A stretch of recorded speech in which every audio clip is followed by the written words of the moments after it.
Retired? Looking for income? We got you covered.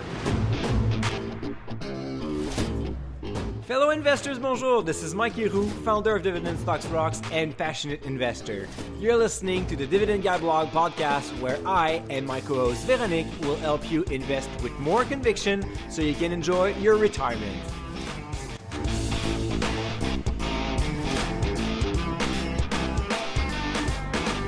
Dividend Growth investors, bonjour. Mike Leroux here. You're listening to the Dividend Guy podcast. I am with my co-host Véronique, and today we continue our travel into the retirement world. We're talking about income. How are you doing, Véronique? Yes, I'm doing good, Mike.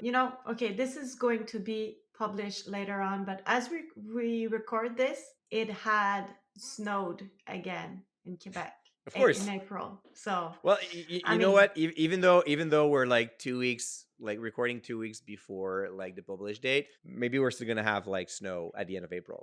Don't ever discard that. Don't ever discard that. We we are never living in know. a We strange never know. country. Yeah, we never know, but I hope not. So, let's put snow aside and concentrate on retirement today because, once we retire, we need to be able to live off our investments. And many people will count on income focused products to achieve their goals. You have reviewed 20 of them in a complete guide available for download now at thedividendguyblog.com/retirement loop. But we thought of sharing 3 with you today, listeners, so you can get an idea of the review process. So, first, Mike, you have divided these products into 3 categories: low, medium, and high complexity. What's the difference between each of them? Yeah, so the retirement industry is huge, right? It's calculated in billions of dollars. So of course, every single financial firm has something to offer, right? We're all set in the same boat when we are retired. We are looking for stability, we're looking for income. In other words, we're just looking to not having to worry about anything and enjoying life. So the financial industry just thought, well, there you are. So we have like 10,000 different types of products for you guys and you're going to love it. But here's the thing. While some of those are amazing products in a sense where they really take care of everything for you, so you don't have to worry about a single thing, sometimes they are also quite complex or they lure you with some high yield or high distribution rate and let you think that it is safe to invest $100,000 in something that will give you back 12% return every single year, guaranteed for sure. If not, I die, right? And the reason behind those, like the mechanism to create that 12% or 15%, whatever it is, it's highly complex. And if Mhm. you don't understand how it works, well, maybe you're just going to fall for the yield or fall for the advisor selling you this product or just like the fact sheet page, like telling you how great it is. And then you invest in something you don't quite understand how it works. And then, of course, there's a situation that happens on the stock market and the distribution stops or it's decreased. And then when you're all upset, and of course you're upset, I mean, you counted on that investment to generate that income you wanted, and then you start asking questions, and then people say, well, you should have known that. Like Mm. it was written on page 122, second paragraph. You did not. Of course, on the other side, I mean, if you're looking at like low complexity, I mean, cash is part of that, a part of the 20 product income that I reviewed. Cash is quite easy to understand. I mean, you just invest in a high interest rate savings account, you get the interest rate, and there you go. You don't get much out of it. So that's on the other side. So sometimes it's a matter of complexity. Sometimes it's a matter of like paying for something that is simple. This is what we're going to talk about today, because sometimes the solution is made for you. So you don't have to figure out a lot of things around that. But unfortunately, there's a price to pay. So again, no free lunch in finance. You're going to get something out of like the other. So there's always a counterpart. You cannot get everything. I wish we could just invest at 12% a year and sleep well and have guaranteed income and guaranteed capital. Well, that's not going to happen. So this is why we are going to review 3 products today with different level of complexity. And yeah, so we're going to fall into that now. So, in the low complexity category, we have the target date retirement income funds. Mike, I have no clue what these are. So, please explain them. So much for saying it was simple, right? And low complexity. So here's the thing. I classified it as a low complexity type of product because you just set up a date, like you want to retire in 2030. You invest in a fund that will have that target date and you're set. Of course, then you need to understand a little bit more how it works. But the idea here is that everything is being taken care for you. So, in other words, if you're very far away from that target date of retirement, that fund will be geared more towards generating total returns. So, a little bit more towards equity, for example. And as you get closer to retirement, the asset allocation will automatically change. So, you don't need to change strategy, you don't need to change the product. Everything is being done for you. And once you are retiring, so you get the target date 2030, now the fund, the strategy will shift towards capital preservation and generating income. So again, it's kind of like going in an all inclusive. You don't have to really figure Hmm. out how they clean up the pool. You just need to know that the pool is clean. But how do they generate income? So it is a classic way of investing. So you're going to have stocks, you're going to have bonds, you're going to have cash. So it can be into mutual funds. It can also be in a form of an ETF. All the big firms are offering it. And the way to generate income is really the same way as any other classic product. So you're going to have a mix of capital gains, dividend distribution, and then some interest as well. So it's important to look at the fund that you're going to invest in to see Hmm. the spread across the three of those, especially if you invest in a taxable account. But besides that, it's really, again, very classic, nothing too fancy at this point. We want to keep things simple. We just want to manage them for you. But Mike, is it a bit like an ETF where some of them have different strategies? Yes, they can be seen as an ETF, or I mean, you can have like ETF like this or mutual funds. So they can really, and they will. The major difference with a target date fund is it will change strategies as it age. Instead of like Hmm. if you go, for example, in an ETF by yourself and you say, okay, I'm going to invest in an ETF tracking the S&P 500. So that's fine when you're in the accumulation phase. That makes sense. But as you retire, maybe you want to generate a little bit more stability. Maybe you want a little bit more income. So having an index ETF in your portfolio probably not going to match what you exactly want to do. So then you'll have to change. You'll have to sell your ETF and change to something else. While the ETF that you will have there with a target fund will change automatically. You won't have to worry Hmm. about this part. Okay, so what are their pros and cons? Yeah, so among the pros, well, it is a set it and forget it solution. This is definitely the biggest advantage. You buy this, you close your eyes and then you're done. The other thing that I like is it automatically becomes more conservative as you age. So again, you don't have Right. to ask yourself any question. The reallocation is being made for you by professionals. That is also super important. And finally, it simplifies portfolio management in retirement. So sometimes you may be thinking, but Mike, why are you talking about this on a podcast that usually analyze stocks, right? Which is a Yeah, lot right. more Why? for, yeah, right. So a lot more for like investors that wants to be in control, love to read financial statements and to manage their portfolio. Well, as you age, maybe at one point you're not going to be interested in doing that. Or maybe you should think about of your spouse that has like no interest in managing a portfolio. Well, this is a perfect solution for that type of person as well. On the disadvantage side, because of course nothing is free, the first one is of course limited customization. So for someone who wants to remain in control, well, that's a big fail because it's not going to happen. You get that Hmm. fund and it's already preset to be modified across time. So there's nothing you can do there. So that is one thing. The second thing is it could end up a costly solution. Of course, you're giving a lot of control to a professional, which is great. You don't have to worry about anything. But those guys, they don't work for free. So the fees could go up to 2%. So that's a big chunk of money to pay for convenience. You just have to be very, very careful about that.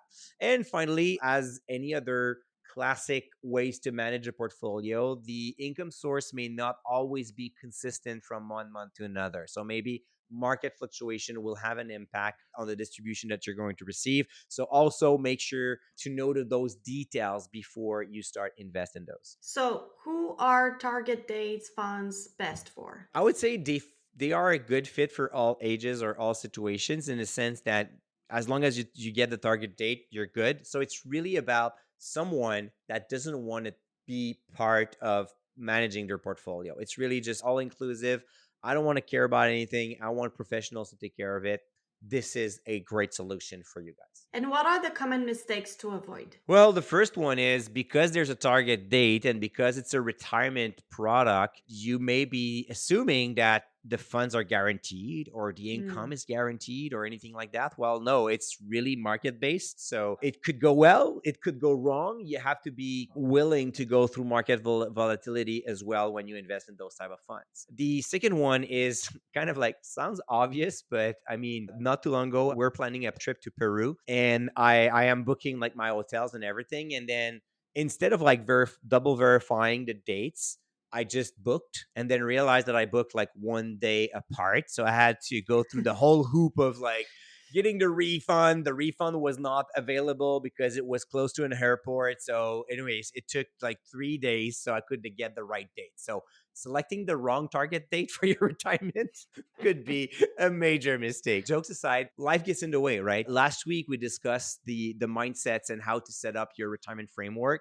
As you get close to retirement, maybe you're going to decide that you want to retire 2 years later or 2 years sooner. Well, then the target Mhm. date is going to change and the asset allocation is going to change, and all the strategy is based on that target date. So that could also be a big mistake. And finally, overlooking fees. If you don't go and look at all the options for target date funds, maybe you're going to end up paying way too much for nothing. So I would Mm. suggest to start maybe for firms that are known to create great ETFs, such as like BlackRock with iShares or Vanguard, instead of going for mutual fund companies that are probably going to charge you an arm and a leg for that. Right. Okay, so now in the medium complexity, we of course have dividend stocks, which you're used to hearing us talk about. But today we will focus on ETFs. Mike, ETFs still seem simpler than individual dividend stocks. So why are they in the same category? They are simpler and they're not anymore. The thing is, today you have the choice. I mean, if you want to build your portfolio with stocks, regardless if they pay dividend or not, you have choice across thousands of them, right? There are thousands of companies that you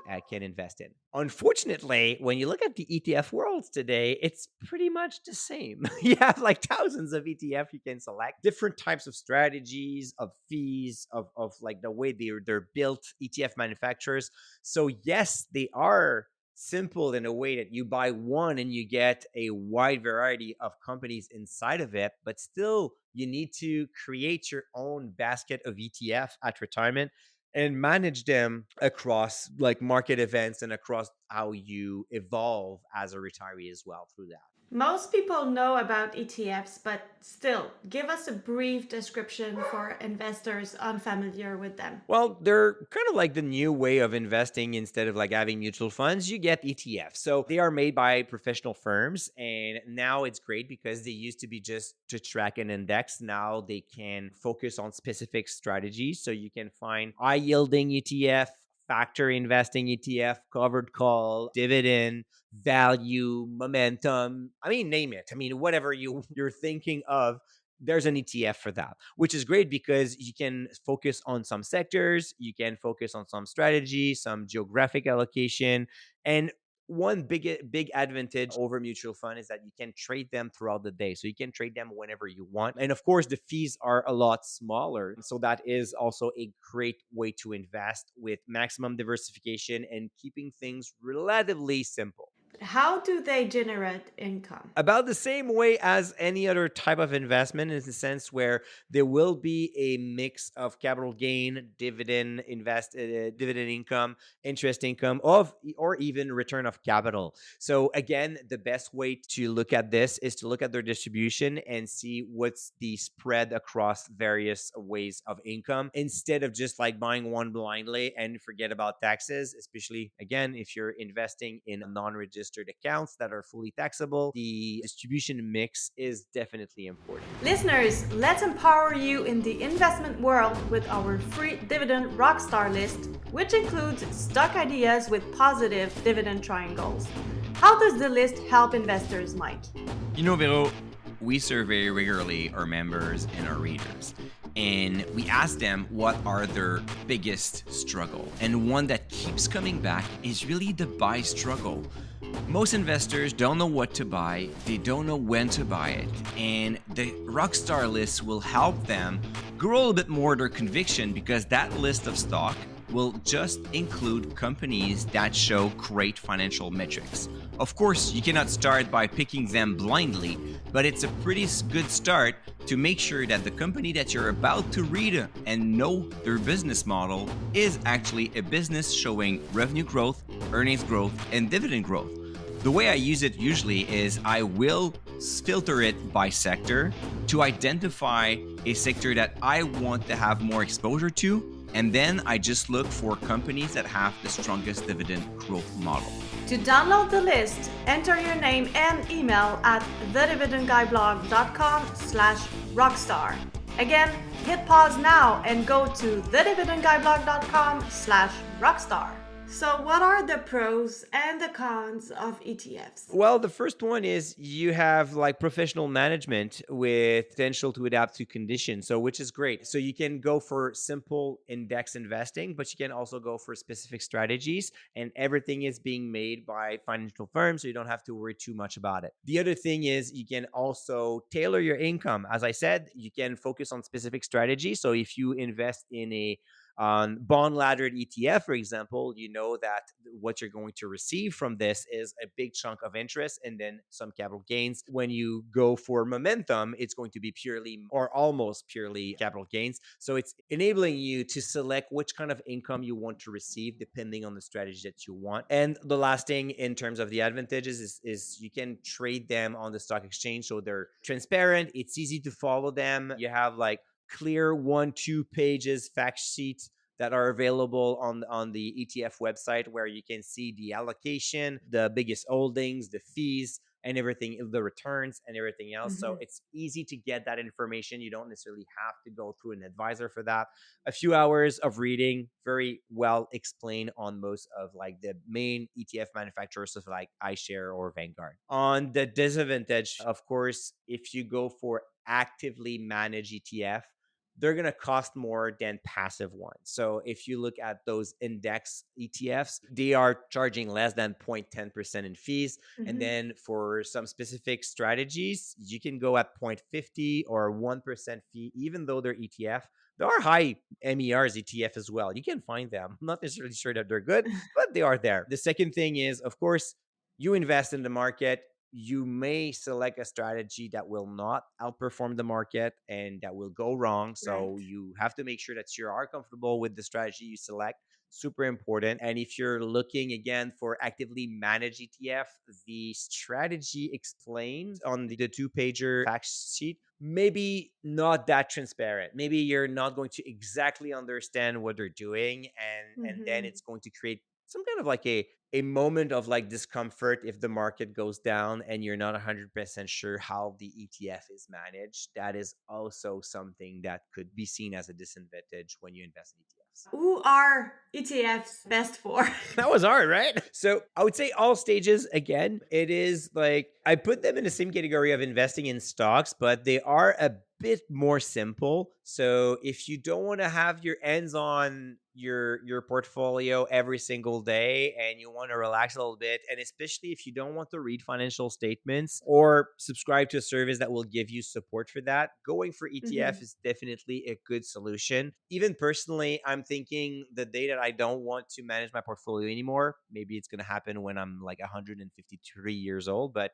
anyways, one day, and thinking that my wife will outlive me, so then I would probably go for an all-in-one ETF. So she would have like one single line in her investment account, and she could just sell some of that, whatever XCQT or any other all-in-one ETF there, and she won't have to worry about anything else. So that is like long term strategy. Maybe this is something I could envision, but as long as I'm passionate for investing, which likely going to happen for another 40 years, but anyways, you never know, but that could be a good solution for someone who doesn't want to manage their portfolio anymore. So, Mike, you just said one line in your statement account, and I believe this is part of the common ETFs mistakes to avoid, right? Yeah, I mean, there are like a lot of mistakes that you have to avoid because they're all ETFs are not created equal. It's not that simple.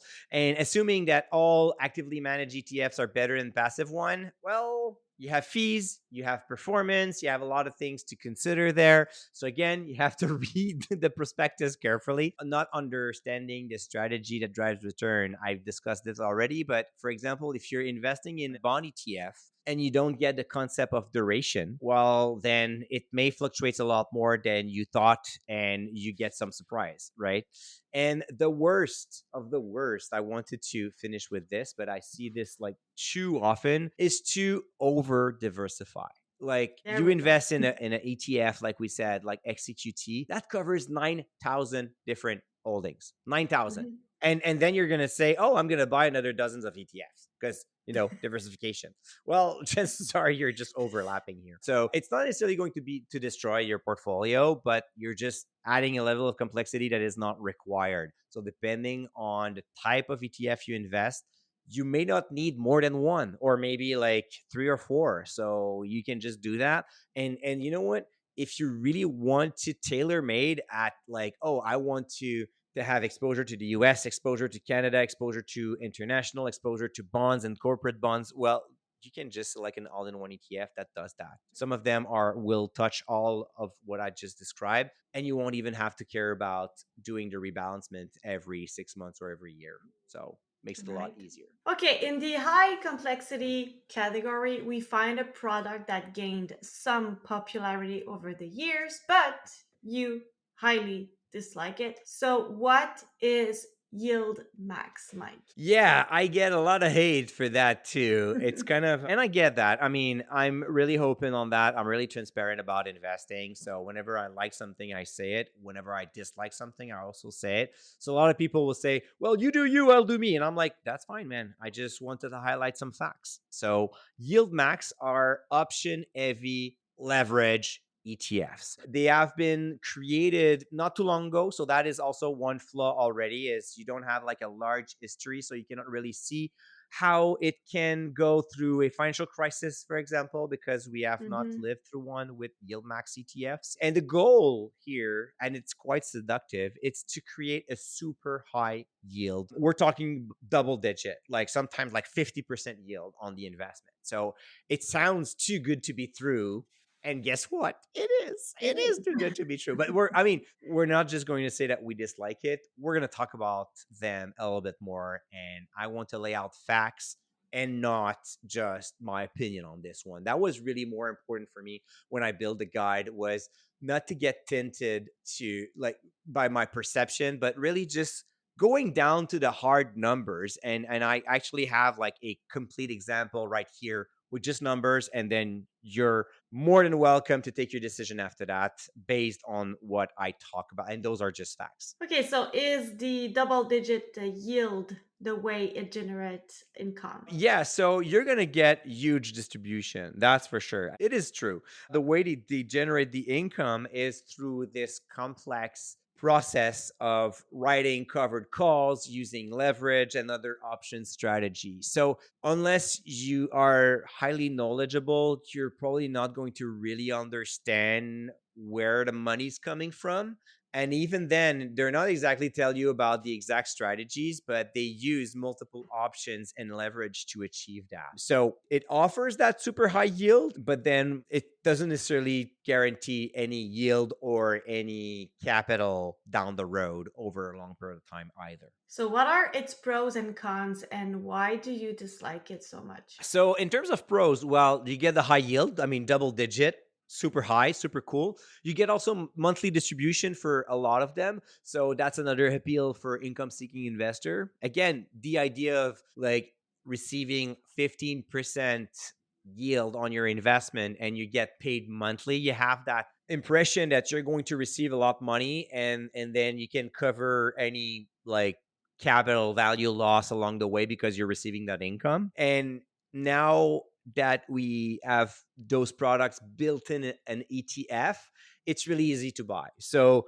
you just like you can go on Yield Max, for example. We have the equivalent in Canada as well, but The example that I have today is on the Tesla Yield Max on the US side because it has a slightly longer history. So I just wanted to give like a little bit more meat around the analysis because analyzing something that has been on the market for 6 months or a year, you don't get much out of that. Even 3 years, it's not ideal. Ideally, you would go through a complete bull and bear market with a product so you know how it reacts. We don't have that with Yield Max, but still we'll have to make it through. And then the list of the reason why I don't like them is of course a bit longer. Well, I mean, not necessarily longer, but has more stuff. It is highly speculative and highly complex. So you rely Mhm. on options, you rely on active trading, you also have like synthetic exposure. It's really complex for nothing.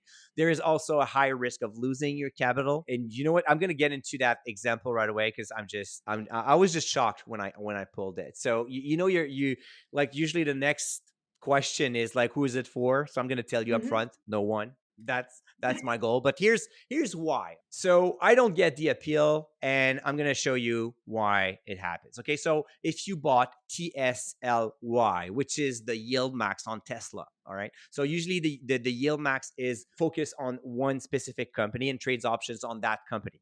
Those companies are usually quite popular and they gain a lot of popularity because over the past few years, companies like Tesla just skyrocketed. So Mhm. if you're making a product based on options on an asset that is going up, well, chances are you're gonna do good. You're gonna do well Right. at least. So imagine that you bought TSLY at like your very beginning, November 22. I wish it was 2012. So we have like a lot of history, but this is what we have. So there you go. So this new product comes in on the market. You buy it around $40. Super excited, super high yield. Great. You can retire and forget about it. Beginning of April 2025, the shares worth 7.70 cents. So from $40 to $8 roughly. Wow. Well, but you don't care because you get the income, right?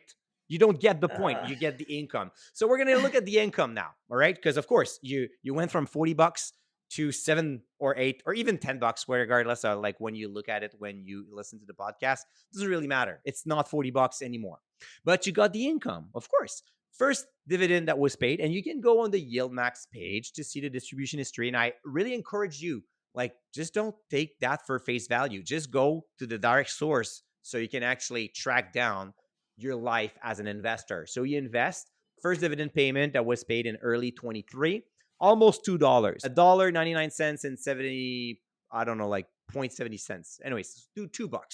$2 a dividend per share. Great. Latest payment that I've seen on the website, 46 cents. What happened? Like, it's kind of like the counter inflation concept.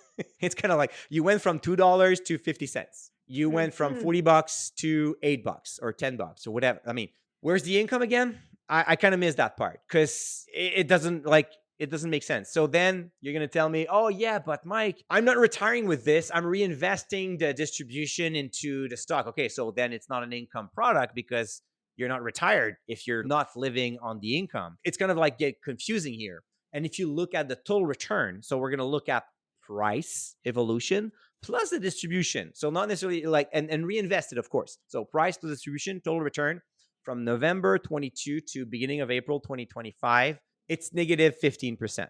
And here's the kicker. Okay, so that could happen. And especially if you look at Tesla at the beginning of 2025 was a really, really bad quarter for them on the Mhm. market. Like the stock Right. lost a lot of value. So, of course, I'm not cherry picking. This is the numbers that we have right now, but I just want to explain and be fair. If you had invested in Tesla between November 22 and April of 25, your investment would be up 21%.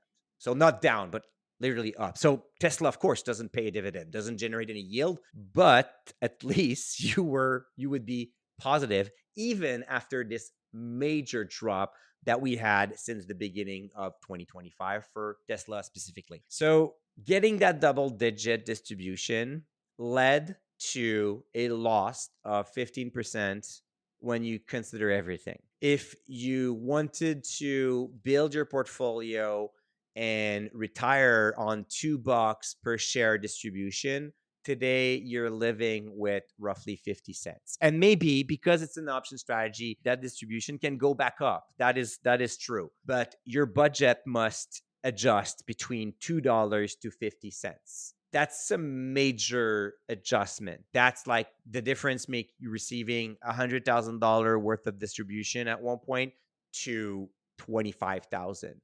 So if you're able to manage throughout this, that's great, but that's a huge variation in your budget. Not like considering the fact that TSLY started at $40 and now trades under 10. So those are the facts. I'm going to let you with this. I'm not going to make another comments on this, but that's pretty much, yeah, that's what it is. I'm speechless Wow. myself. Okay. Hey, dividend growth investors. This is Vero. Mike is currently taking a sip of water, which gives us 10 seconds. And I literally mean 10 seconds to grow the podcast together. Go on Spotify or Apple Podcast, hit pause, and then under our logo, you'll see two very interesting buttons. One to subscribe, hit that subscribe button now. And then give us a 5-star rating.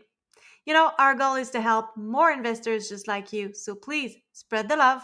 Thank you. Well, listeners, you don't see my face, but I'm sure that Mike, you've noticed how shocked I am right now because I feel bad for those people who may wanted to retire using that. I mean, Hey, hopefully it's going to come back up. But again, complex yeah. strategy, maybe yes, maybe no. But this is the life of an investor between the end of 22 and the beginning of 25.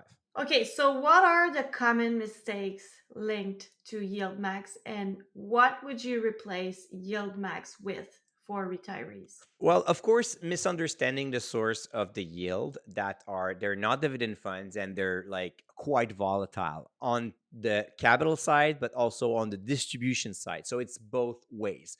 Ignoring this will lead to a very bad surprise. And also for Canadian investors, just look at tax implication of holding those kind of products as well in a TFSA and stuff like that as well. So I would just like highlight this.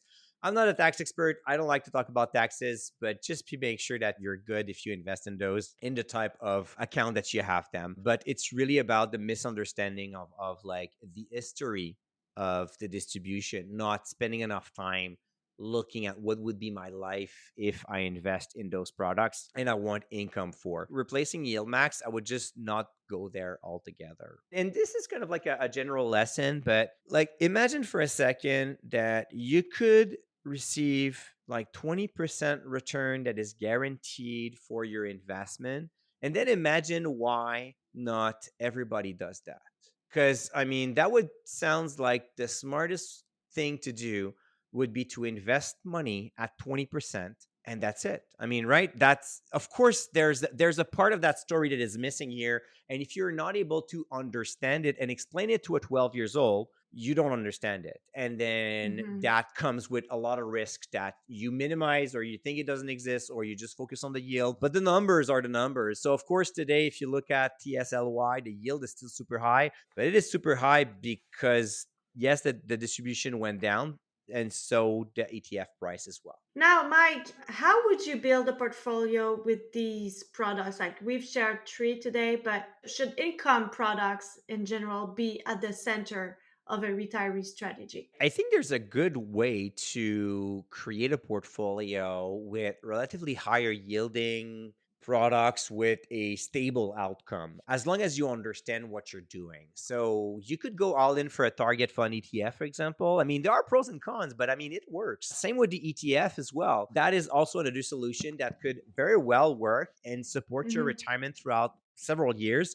The key here is really A, to understand what you invest in, be well diversified, and once you're there you're pretty much good. So there are like variation depending on how aggressive you want to be in the market or not, depending on your tax situation, depending on which account you have room to invest in. I would add that it's important to have probably a cash reserve, especially if you're investing a little bit more towards equity than fixed income.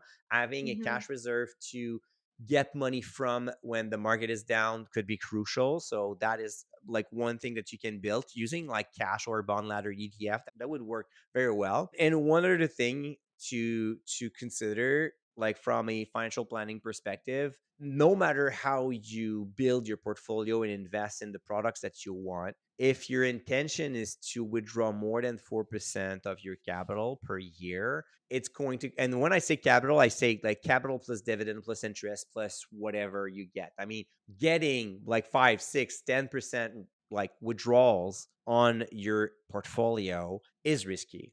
Like at one point there will be a bad luck. We just mentioned like how fast the distribution dropped when the market was bad for a yield max, but that is also true if you're just keeping everything simple. And it's not because between 2009 and 2025 you average 12, 14, 15% annualized growth rate that it's going to happen in the future. So you should probably Right. not consider that you can withdraw 8, 9, 10% of your portfolio and still be fine for the next 30 years. Mike, listeners can get your review on 17 more products on our new Canadian Retirees Guide to Income Producing Investment. How can this guide help them? Well, if you enjoy the format that we did today, of course, it's a little bit more sober in a sense that I don't like swing an axe to the yield max in the guide, but or when I dislike a product, but the similar format in a sense where you will have it's those are like all one pagers. So super easy to read and understand. Short description, you have a rating for like the liquidity, the taxation, the complexity, the returns. So you see exactly where it stands compared to the others. We go for the pros, the cons, the common mistakes. And my goal here is, of course, I have like nothing to sell. I'm not selling any products in this Mhm. guide. So I was trying to be as non-biased as possible and stating facts instead of just saying, well, you know what, out of like 20 income products, I'm going to use maybe 2, 3 of them. But Right. a lot of those are actually good for other type of investors in other types of situation. For example, we discussed annuities that I'm not convinced I'm going to use them, but for some other people that wants to have a solid base of income, that could go a long way. But you just have to understand how to approach annuities, and this is exactly what we do in that guide to income, that retirees guide to income products. So you can download it now for free at thedividendguideblog.com/retirement-loop. Thank you for sharing your honest thoughts on these products, Mike. Listeners, an income product often comes with its own strategy, so you must know what it is made of before buying. To get more, remember to download our Canadian Retirees Guide to Income Producing Investments at thedividendguideblog.com/retirement-loop. For the show notes and related content, visit thedividendguideblog.com/225. Before you go, hit the subscribe button underneath our podcast logo and leave us a 5-star rating. Until next week, stay invested. Stay invested. Hey, fellow investors, it's Mike here. I hope that you have enjoyed this episode. Please note that the Dividend Guide Blog podcast is at no time issuing buy or sell recommendation. Please do your own due diligence as this podcast is recorded for information and hopefully fun purposes only. Make your research, make sure you do your stuff. We're not responsible for your losses or your profit after listening to this episode. And until next one, stay invested.